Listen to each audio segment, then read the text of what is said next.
y Dios nos dará la victoria. Amén. Pueden abrir sus Biblias en el libro de Mateo. Vamos a ir al libro de Mateo 7, 24 al 29. Del 24 en adelante, ¿ya? 7, 24 en adelante. Voy a pedir que proyectar la palabra del Señor. Mateo 7, del 24 al 29.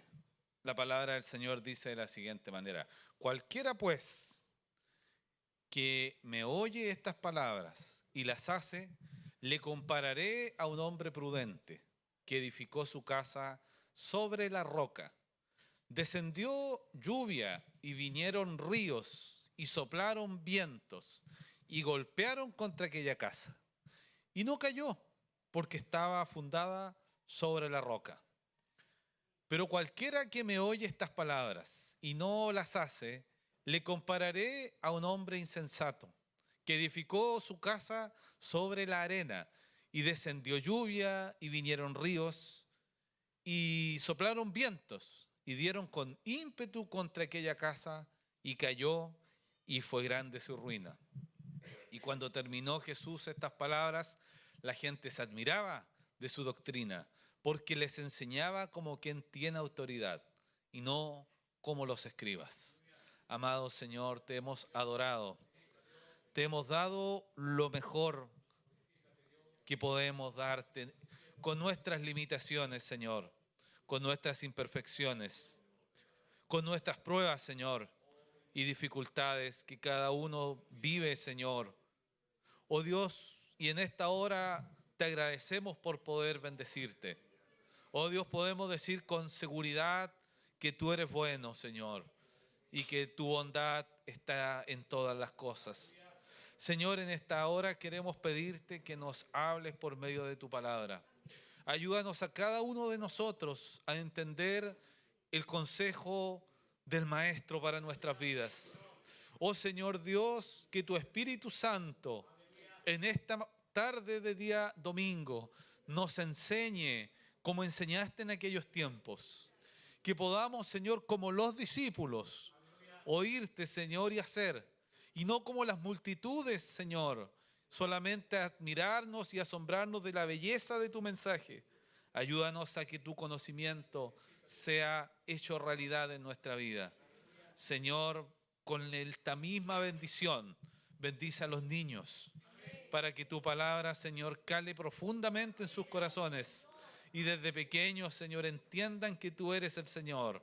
Gracias por todo lo que nos das. En el nombre de Jesús, amén. ¿Pueden tomar asiento, hermanos? El día de hoy vamos a revisar la última parte, la conclusión del Sermón del Monte. El primer Sermón del Monte o la primera predicación fue por allá por marzo. Ya llevamos 4 meses de estudio no superficial de la Escritura, sino que tratando de adentrarnos más adentro en lo que es la Biblia. Y vamos a concluir el día de hoy el Sermón del Monte. Jesucristo hace una conclusión de este sermón. Bueno, no sé si les llegó el apunte al WhatsApp. ¿Lo tienen? Sí, amén. A modo de conclusión ilustrativa del Sermón del Monte, leo la introducción, el Señor presenta la parábola del constructor sabio y del necio, dirigiendo su enseñanza a sus discípulos, las multitudes e incluso los líderes religiosos de ese momento. Jesucristo llega al minuto 89, para los que les gusta el fútbol, del Sermón del Monte. Esto ya se acaba, esto finaliza. La enseñanza magistral sobre la vida cristiana estaba llegando a su fin y el maestro tenía que de manera contundente hacer un llamado. No fue como estas películas que quedan inconclusas o los finales que no nos gustan. El Señor se encarga de cerrar de manera coherente, magistral, un sermón en el que lo que Él hizo fue presentar el verdadero evangelio. En este sermón, queridos hermanos, si leemos un poco más, es preciso identificar que hay casa, hay lluvia, hay arena y hay roca. Jesucristo dijo que habían constructores que construían casas. A ambos constructores le vinieron las lluvias. Uno construyó sobre arena y el otro sobre la roca. Esta enseñanza de los dos cimientos es muy común. A veces se hace un paralelo, ya se coloca a un lado una casa sobre la roca, otra vez es una casa sobre la arena. Es muy ilustrativa para los niños, ¿ya? Pero fíjense ustedes que la ilustración que se hace del Sermón del Monte a los niños, o incluso hay una canción antigua, ¿cierto?, que habla acerca de cómo construimos sobre la roca, de alguna manera presenta esta enseñanza de una manera un poco más suave. Pero la realidad de esta enseñanza era que Jesús estaba llamando a sus oyentes a tomar una decisión que iba a tener consecuencias eternas. La casa, queridos hermanos, representa la vida religiosa de una persona. Esa es la casa. ¿Dónde construyo mi vida religiosa? ¿Está la opción de la roca o está la opción de la arena? La lluvia representa el juicio divino que habría de venir. ¿Qué dice Mateo 7:23? Sobre qué es la lluvia y qué es el juicio divino. Ya dice que soplaron vientos, que vinieron tempestades, que la lluvia pegó fuerte contra la casa. Entonces os declararé, nunca os conocí, apartados de mí. El juicio divino es la lluvia, ¿ya? La arena es la enseñanza de los falsos maestros o cualquier fundamento distinto a Cristo, ¿ya? ¿Se acuerdan cuando hablábamos de la puerta ancha, de la puerta estrecha? ¿Cierto? Hablábamos sobre el camino angosto, sobre el camino estrecho.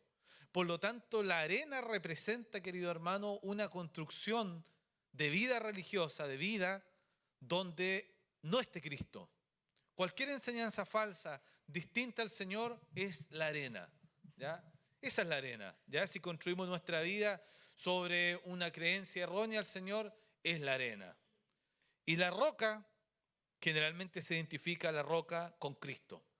Cristo es la roca. En los tiempos de Moisés, ¿se recuerdan de la peña de Oreb?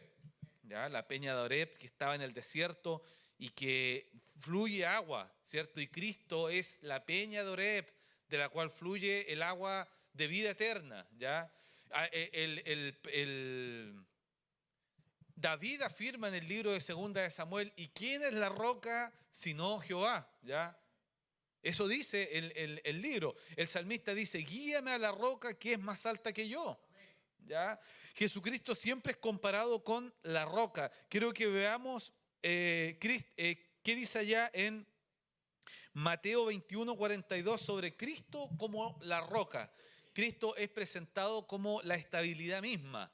¿Ya? Jesús les dijo, nunca leísteis en las Escrituras, la piedra que desecharon los edificadores ha venido a ser cabeza del ángulo. Por lo tanto, esa piedra desechada por los edificadores es el Señor. El libro de Primera de Corintios 3, del 11 al 15, dice que el único fundamento sólido es Cristo. Por lo tanto, la roca de la que habla esta parábola es Cristo, Cristo mismo. Jesucristo dice, cualquiera pues que me oye estas palabras. Jesús traza una línea divisoria entre aquellos que le obedecen y quienes no lo hacen, invitando a su audiencia a poner en práctica sus enseñanzas. Jesucristo dice, quien oye mis palabras y las hace, y después dice, quien oye mis palabras y no las hace. Allá en Santiago 1:22 al 25 dice que tenemos que ser no solamente oidores de la palabra del Señor, sino que hacedores de la palabra del Señor. El Señor pone a su audiencia, líderes religiosos, las multitudes, los discípulos, los pone en una situación final crítica y les dice, todo aquel que oye mis palabras y las hace, le compararé a un hombre sabio. Todo aquel que oye mis palabras, por mucho sentido que le hagan, por muy bonita que encuentre la oratoria, pero no las hace, le compararé con un hombre necio. Por lo tanto, querido hermano, Jesús raya la cancha de manera definitiva. y les dice, quienes oyen las palabras y las hacen son sabios. La enseñanza relativa a roca y arena demuestra un grado de conocimiento del Señor sobre construcciones. No nos olvidemos que Él es hijo de un carpintero, ¿verdad? De José. Puesto que las arenas en el litoral eran y son inestables para edificar. En esos tiempos, en Israel, acuérdese que era una zona costera, por lo tanto, la gente a veces que ignoraba más temas de construcción, construía en lugares que se veían sólidos, que se veían firmes. ¿Por qué? Porque cuando venía la época del verano, la orilla de los lagos, la orilla de los mares en Israel se endurecía, ¿ya? Y parecía ser un terreno sólido. Pero cuando venían los vientos, cuando venían las lluvias, volvía esto a su estado natural y muchas casas se caían. En cambio, los constructores sabios hacían profundas construcciones hasta llegar a la roca y construían sobre la roca. Querido hermano, el día de hoy hay arenas que parecen confiables. El día de hoy hay maestros que parecen confiables, pero a la luz de las Escrituras no son más que arena. Y quizás la firmeza que vemos en ellos puede estar en su elocuencia, la firmeza que en ellos puede estar en sus grandes edificios o en sus grandes exposiciones. Pero la única roca sólida sobre la cual podemos construir es Cristo Jesús. No hay un sucedáneo, no hay otra base sobre la cual podemos edificar que no sea Cristo Jesús. Y Jesucristo le dice a sus discípulos que deben decidir entre la roca o entre la arena. Más bien los invita a decidir sobre la roca. Y pregunto, ¿estaban los discípulos dispuestos a rechazar las enseñanzas superficiales de los líderes religiosos y optar por el fundamento sólido de Jesús? Recordemos la puerta ancha, que era un camino sencillo, fácil. Cada cual hace lo que quiere, cada cual dice lo que quiere. Esa era la arena, un lugar suavecito donde poder construir. La roca es más difícil. Colocar un cimiento sobre una roca no es tan fácil. Subir los materiales a una roca no es tan fácil. Pero Jesucristo invita a su audiencia a construir sobre la roca. Por jóvenes que seamos, por adultos que seamos, por niños que seamos, nuestra construcción debe ser en la roca, que es Cristo. Querido hermano, y la roca no siempre es lo más popular, no siempre es lo más famoso. Los vientos, hermanos, que pueden venir son las oposiciones culturales hacia el Evangelio. Toda la gente que critica el Evangelio son los vientos muchas veces que vienen, antes, digamos, de que venga un juicio, ¿ya? La oposición que vamos a tener en las universidades, la oposición que vamos a tener en nuestro grupo de amigos, los cuestionamientos que podemos tener en torno a la fe, son vientos que pueden venir sobre nuestra construcción. Pero si estamos sobre la roca, no vamos a caer. Cuando venga el juicio final, toda construcción que no esté en la roca va a caer. Y dice la Biblia que la ruina va a ser grande, porque la perdición es eterna. Queridos hermanos, Jesús establece dos opciones. No hay terreno intermedio, no hay otra elección ni caminos alternativos. Y su audiencia debe tomar una decisión de consecuencias eternas. Jesucristo puso en jaque a su audiencia. No tenían opción de movimiento. No había para dónde escaparse. Era la roca o era la arena. Y eso tiene consecuencias eternas. Queridos hermanos, y podemos al menos sacar dos conclusiones de esto. Si usted, y yo sé que la gran mayoría así lo ha hecho, si usted aceptó a Cristo en su corazón una vez, tenga la certeza que está sobre la roca. Muchos de ustedes están viviendo vientos el día de hoy. Muchos de ustedes están viviendo tormentas el día de hoy. A muchos de ustedes le han venido lluvias que no se esperaban. A muchos de nosotros nos han venido lluvias que no nos esperábamos. Cuando mi hija se enfermó fue una lluvia que jamás esperé que viniera. Uno hace todo bien, los cuida, los alimenta bien, pero jamás pensé que a los 12 días iba a estar en la UCI.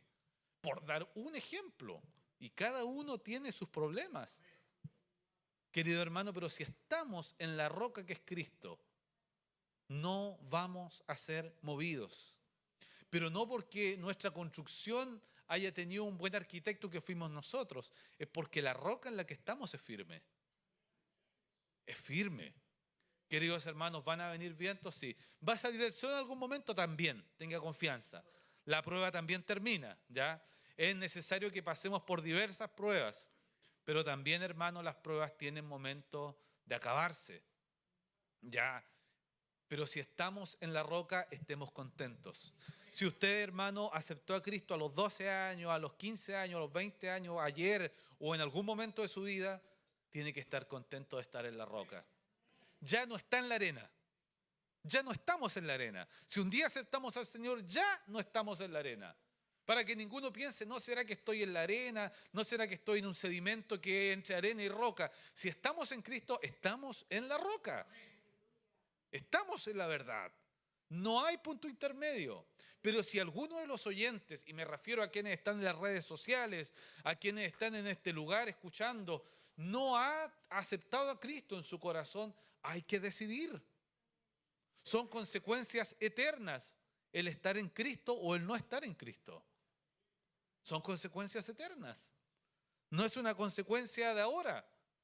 Ya cuando yo era pequeño y hacía algo malo, mi mamá decía, vas a esperar el vuelto. O me decía siempre, a los que hacen mal, no, a los porfiados nunca les resultan las cosas. Siempre nos decía eso. Y es verdad, ¿ya? El vuelto era que si yo salía a mojarme me iba a resfriar, por dar un ejemplo. O a los porfiados nunca les resultan las cosas, ¿ya? O sea, en el fondo, claro. Querido hermano, y había una consecuencia, ¿ya? A los que llegan tarde, en algunos colegios todavía piden que se presente el apoderado o a la tercera atraso, ¿cierto? Algunos se ríen porque les pasa más de alguna vez. O si alguien se porta mal en el trabajo, le pueden dar una carta de amonestación. Hay consecuencias, ¿ya? Hay consecuencias tremendas, ¿ya? Si ustedes no estudian, lo más probable es que la consecuencia sea una mala nota. Pero son consecuencias que las pagamos acá generalmente. Pero no decidir por Cristo es una consecuencia eterna. Forever. Siempre va a ser una consecuencia para siempre. ¿Ya? No es solamente de ahora, no es un problema que vamos a tener en 25 años más. Es un problema que vamos a tener ahora. Me acuerdo que una vez estábamos en una campaña evangelística hace muchos años atrás y el predicador dijo algo bien osado, pero que no lo encuentro fuera de foco. Dijo, no decidir por Cristo es un suicidio. Y fue como ¡pum! Y claro, o sea, finalmente el que tiene al Hijo tiene la vida y el que no tiene al Hijo ya está condenado. O sea, y yo dije, este hombre no está equivocado. No decidir por Cristo es optar por la muerte. Por lo tanto, querido oyente que no ha aceptado a Cristo en su corazón, hay que decidir por Cristo. No hay opción, no hay vuelta. Mateo 17:5, cuando está la transfiguración, el Padre dice del Hijo, a Él oíd. Así dice, ¿cierto? Este es mi Hijo amado en quien tengo complacencia. A Él oíd, a Él pongan la atención, a Él escúchenlo. Y el Señor nos dice, súbanse a la roca. Pero si usted está en la roca, como yo sé que es un porcentaje muy alto de acá, permanezcamos ahí. Y vuelvo a decirlo, hermano, quien aceptó a Cristo no dude que está en la roca, porque está en la roca. El Señor no se anda con cuentos ni con contratos a media. Estamos en Él, amén, estamos en la roca. La reacción de las multitudes, quiero que leamos el 28 y el 29 del 7. ¿Cómo reaccionan las multitudes frente a esta enseñanza? Jesús les da el golpe de gracia, no les deja opción, pero ¿cómo reacciona la gente frente al mensaje? Y cuando terminó Jesús estas palabras, ¿cierto? Todo lo que hemos venido viendo, la gente se admiraba de su doctrina, porque les enseñaba como quien tiene autoridad y no como los escribas. Dice que cuando terminó Jesús, la gente se admiraba de cómo Él había enseñado. Vamos a hablar un par de conclusiones del Sermón del Monte y vamos a terminar después qué significa que la gente admire un sermón. El Sermón del Monte, leo la primera conclusión, constituyó y se constituye en el principal contenido que se ha enseñado a lo largo de la historia del cristianismo. Mateo 28:20, ¿qué nos dice? Querido hermano, gran parte de la doctrina bíblica se basa en el Sermón del Monte, enseñándoles que guarden todas las cosas que os he mandado. Jesucristo estuvo en la tierra y en algunos momentos hizo milagros, en algunos momentos enseñó, en algunos momentos confrontó a los líderes del momento. Tenemos su muerte, su resurrección, la pasión de Cristo en los evangelios, pero hay la instancia que relata que Jesucristo se sienta a enseñarle a la gente, es el Sermón del Monte. Se sienta a explicar el gran maestro sobre la vida cristiana. El Sermón del Monte es hoy y sigue siendo la enseñanza magistral del Señor en torno a la vida cristiana. McDowell, en su libro Más que un carpintero, citando a otro autor, dice: si juntáramos todos los libros de psicología, hace un ejercicio mental, todos los libros de psicología, y los metiéramos y sacáramos lo mejor de cada libro de psicología, fíjense lo que digo, y metiéramos hasta una juguera, ¿ya?, y sacáramos un producto, lo mejor de la psicología, no se compararía en ninguna medida a las enseñanzas del Sermón del Monte. Querido hermano, hay una sabiduría, riqueza y enseñanza tremenda en este sermón. Por lo tanto, todo lo que hemos aprendido es importante incorporarlo. La autoridad de Jesús quedó evidenciada, puesto que su fuente de enseñanza eran las Escrituras, no como los maestros de aquel tiempo que la amordazaban con sus interpretaciones. Quiero que vayamos a Mateo 15, 1, 9. ¿Por qué dicen la Biblia que la gente se admiraba de la autoridad de Jesús? Mantengan el texto ahí, chiquillos. ¿Por qué se admiraban de esto? Porque Jesús enseñaba con autoridad la palabra del Señor. ¿Por qué se dice que Jesús enseñaba con autoridad la palabra del Señor? Porque el Señor enseñaba la palabra en estado puro, sin interpretaciones humanas. Y fíjense lo que dice el Señor en este texto. Entonces se acercaron a Jesús ciertos escribas y fariseos, o sea, los maestros, los doctores, los entendidos de la ley, diciendo: ¿por qué tus discípulos quebrantan la tradición de los ancianos? Ojo, no quebrantan la ley, no quebrantan la escritura. ¿Por qué quebrantan la tradición? Porque no se lavan las manos cuando comen pan. Respondiendo él les dijo: ¿por qué también vosotros quebrantáis el mandamiento de Dios por vuestra tradición? Porque Dios mandó diciendo: honra a tu padre y a tu madre, y el que maldiga al padre o a la madre muera irremisiblemente. Pero vosotros decís: cualquiera que diga a su padre o a su madre, es mi ofrenda a Dios, todo aquello con que pudiera ayudarte, ya no ha de honrar a su padre o a su madre. Así habéis invalidado el mandamiento de Dios por vuestra tradición. Sigamos. Hipócritas, bien profetizó de vosotros Isaías cuando dijo: este pueblo de labios me honra, mas su corazón está lejos de mí. Pues en vano me honran, enseñando como doctrinas mandamientos de hombres. Podemos hacer otra predicación de esto en relación a cómo los hijos deben preocuparse de los padres. Pero la verdad que quiero apuntar es que en ese tiempo, queridos hermanos, se enseñaban como doctrinas mandamientos de hombres. La tradición, lo que los líderes religiosos habían interpretado de las Escrituras, estaba sobre lo que decía el Pentateuco, los profetas y todo el Antiguo Testamento. Habían llegado a tal punto las interpretaciones de los maestros de ese tiempo que las interpretaciones de ellos tenían más validez que las Escrituras mismas. Sus tradiciones estaban sobre la Biblia. Es como que hoy en día nosotros creemos tradiciones dentro de la iglesia, ¿ya? Tradiciones, con la que usted quiera. Venir peinado para un lado, que los hombres se sientan a un lado, que las mujeres se sienten a otro, que estas rosas representan el poder del Espíritu Santo, lo que usted quiera. Cualquier tradición. Y nosotros pongamos estas tradiciones sobre las Escrituras. Como que yo un día digo: hermano, el que se calienta en esa estufa va a ser salvo. Y ustedes me creen y todos creemos y nos convencemos que el que se calienta ahí es salvo. por sobre la escritura que dice que Cristo salva. Eso pasaba en esos tiempos. ¿Y por qué a los maestros no les creían? Porque hablaban de sus interpretaciones, hablaban de sus concepciones de la Biblia, pero no hablaban lo que las escrituras verdaderamente decían. Por eso Jesús tenía autoridad, porque Jesús hablaba puramente de las escrituras. Por eso Jesús tenía autoridad. Obviamente su testimonio de vida lo respaldaba, pero su autoridad radicaba en que no ponía las tradiciones sobre la palabra, sino la palabra estaba sobre las tradiciones. Y hoy en día lo mismo pasa. Yo siempre me acuerdo cuando veo esto de que la tradición está sobre la palabra. Muchos de ustedes, los más antiguos, ya los que crecimos en los años 90 en la iglesia, conocemos a el cantante Charlie Bustos, ¿cierto? Las canciones, ¿cierto? Creo en ti, necesito de ti. Pero hay una canción muy buena que dice, baja Dios de las nubes, ¿ya? Y llévalo a la fábrica donde trabajas.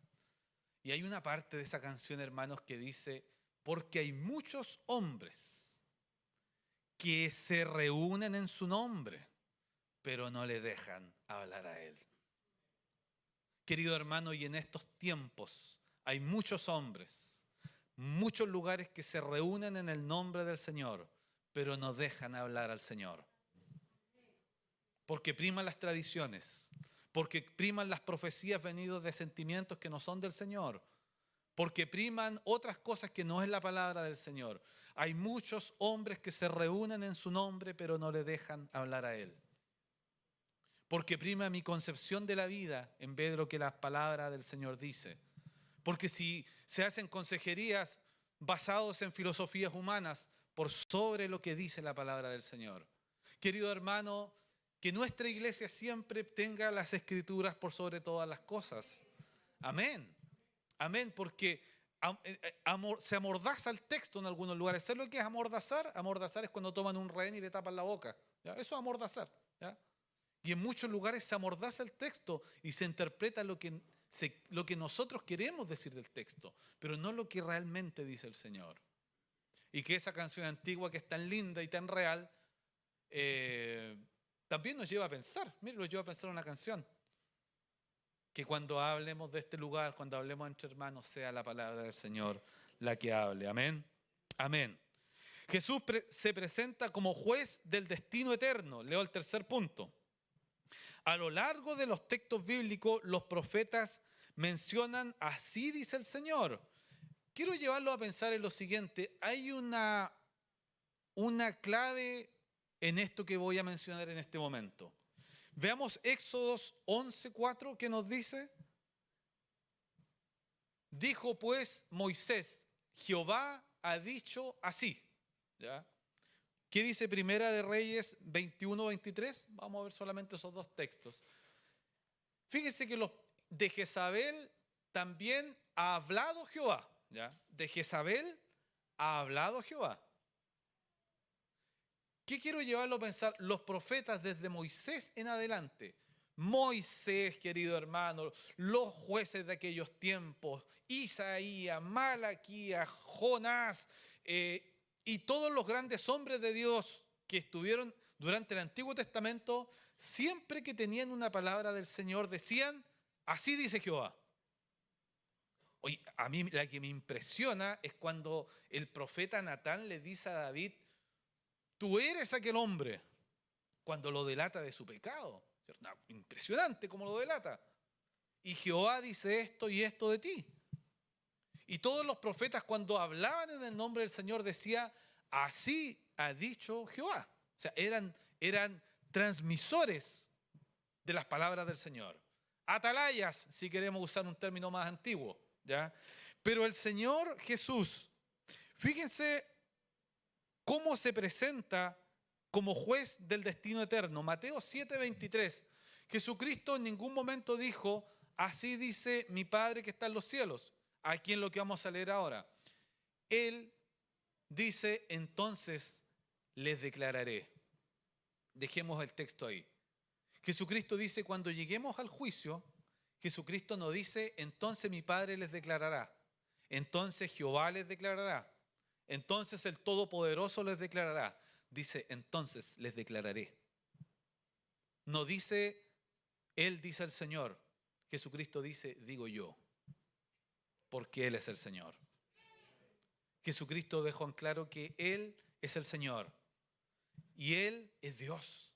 Por lo tanto, hermanos, su autoridad es suprema.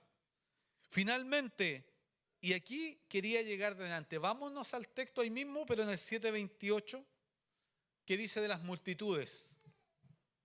Dice que las multitudes estaban admiradas de la doctrina del Señor. El asombro no indica aceptación. Muchos se asombraron, quedaron sorprendidos, atónitos frente a las enseñanzas del Maestro. Sin embargo, aquello no es lo mismo que un compromiso de fe, puesto que solamente quienes aceptan a Jesús son salvos. El propósito del Señor no es que las multitudes se sorprendan, quiere que tomen una decisión de seguirle a Él. ¿Cuántas veces, queridos hermanos, pasa, y a mí me ha pasado, aquí les podría contar testimonios, historias? Pastor, qué bueno el sermón. Hablo de gente que no conoce al Señor, no hablo de cristianos, que perfectamente podemos decir eso. Y hay gente que se admira de los sermones, hay gente que le fascinan los sermones, hay gente que se conmueve con los sermones. Hay gente que queda atónita con los sermones. Nunca había escuchado esto. Hay gente que llora con los sermones. Hablo de gente que no conoce al Señor, hermano. No hablo de cristianos. Pero quedan solamente sorprendidos. Quedan solamente admirados. Se quedan solamente con que fue algo bien expuesto. Quedan solamente sorprendidos con algo que no sabían y ahora lo saben. Quedan admirados del amor de Dios. Quedan temerosos del juicio venidero, quedan sorprendidos con el obrar del Espíritu Santo, pero solamente quedan sorprendidos, pero no toman una decisión de seguir al Señor. A Jesucristo no le interesa lo sorprendido que quedemos. A Jesucristo no le interesa la buena o la mala oratoria que tenga quien está acá adelante. A Jesucristo le importa que se tome una decisión por Él. Querido hermano, podemos escuchar 53.000 sermones. Nunca, porque no podemos tener vida para eso, pero muchos sermones. Pero si nosotros no optamos por el Señor, y hablo de quienes no conocen al Señor, vamos a quedar como las multitudes, que se admiraron, que se sorprendieron, que quizás se decían a otros, oye, ¿te fijaste cómo enseña este hijo del carpintero? Incluso las multitudes dicen otros textos que decían, ¿no es este el hijo del carpintero de Nazaret? Y que habla de esta manera. Pero no salían de la sorpresa muchos de ellos. Quedar sorprendido con un sermón no significa aceptar al Señor. Cuando hay grandes campañas evangelísticas hay gente que queda sorprendida con el sermón, pero no aceptan al Señor. Por lo tanto, a lo que yo quiero llevarles en esta hora, querido hermano, es a gozarse si usted aceptó al Señor en su corazón. Al Señor se le acepta una vez en el corazón y no hay más que hacer.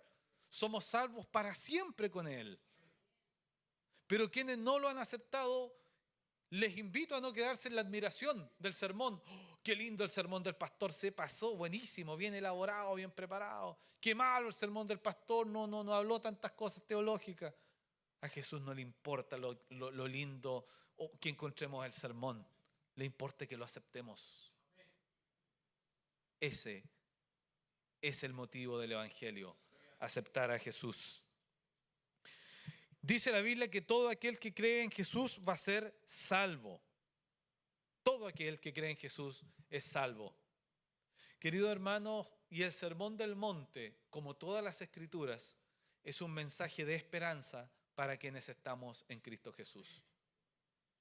Yo quiero decirle, querido hermano, y podría hacer muchas comparaciones. Quienes estamos en la roca, estamos en la roca para siempre. Es como si en los tiempos de Noé, volvamos a los tiempos de Noé, es como si usted se hubiese subido al arca. Así es estar en Cristo. ¿Ah? Para los que les gustan las películas, es como si en el Titanic nosotros hubiésemos sido de los que Tomaron un barco para salvarse. Ya estamos en Cristo. Es como cuando usted va a la desembocadura y están esas rocas inmensas que pesan toneladas y usted se para en la roca y ve cómo explotan las olas y usted las mira casi como con, uy, si yo estuviera allá abajo, ¿cómo estaría? Pero la roca ni se mueve. Quienes estamos en Cristo estamos seguros de nuestra salvación. Seguros, hermanos. Aleluya, encontramos salvación. Estamos salvos y seguros en Cristo. Como quiera compararlo, ¿ya? Como quiera compararlo, ya estamos en Cristo Jesús. Amén. Nada nos va a separar de su amor. Pero si hubiera alguien que no ha aceptado a Cristo, hay que tomar una decisión. Y Jesucristo nos dice, decidan por mí. Ni siquiera nos dice, oh, podría ser que decidan por mí. Jesucristo llama a decidir por Él. Amén. No dejemos esta decisión tan importante para más adelante. Como conclusión de este sermón, traigo un extracto de un autor y pido que puedan poner atención, se los voy a leer. El extracto dice es lo siguiente. El asombroso impacto del Sermón del Monte es su carácter intensamente desafiante para la vida. Por una parte, se trata de una acusación profundamente inquietante de los dirigentes religiosos, que han intentado establecer su propio proyecto suplantando la intención original de Dios. El Sermón del Monte supone también un sorprendente desafío a las multitudes, atraídas a la autorizada declaración de Jesús sobre las realidades de la vida, pero sin haber puesto todavía su fe en Él. Este sermón es asimismo la más elevada aspiración, la directriz de vida más realista para los discípulos de Jesús, que somos nosotros, que descubrirán que cuando viven en la práctica la sorprendente realidad de la vida en el reino de los cielos, las palabras de Jesús devienen una fuente constante de la dirección de Dios. Queridos hermanos, hemos finalizado un estudio, una predicación, como usted quiera llamarlo. Tratamos de que fuera exhaustivo, profundo sobre el Sermón del Monte. Hemos querido entregar herramientas a la iglesia para que reflexionemos en estas verdades bíblicas. Hemos hecho lo que está a nuestro alcance, enviando apuntes, explicando de la mejor manera con nuestras imperfecciones este sermón, porque hemos entendido y sabemos que la palabra del Señor es la que trae crecimiento y vida a la iglesia. Y esperamos, hermanos, con todo nuestro corazón, que el Señor añada todo lo que Él puede añadir a este conocimiento. Que todas las verdades que hemos revisado en estos sermones puedan hacernos mejores cristianos, hombres y mujeres más maduros en el Señor, una iglesia más saludable, que nos hayan corregido en los errores que podemos estar cometiendo, pero que a la vez fortalezcan las cosas que estamos haciendo bien. Porque no todo está mal, hermanos. Al contrario, hay muchas cosas buenas que el Sermón del Monte las ratifica y el Señor parece que nos echara barra y nos dijera, sigan haciéndolo, están bien. Y con amor nos dice que corrijamos aquellas cosas que no lo están.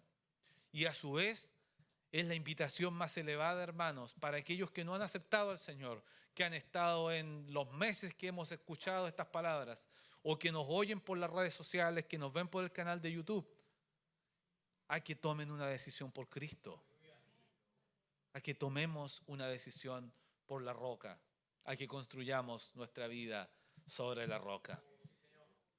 Yo quiero invitarle en esta tarde a que nos pongamos de pie y que oremos al Señor, que le demos gracias por su palabra, queridos hermanos. El Padre dijo del Hijo, a Él oíd,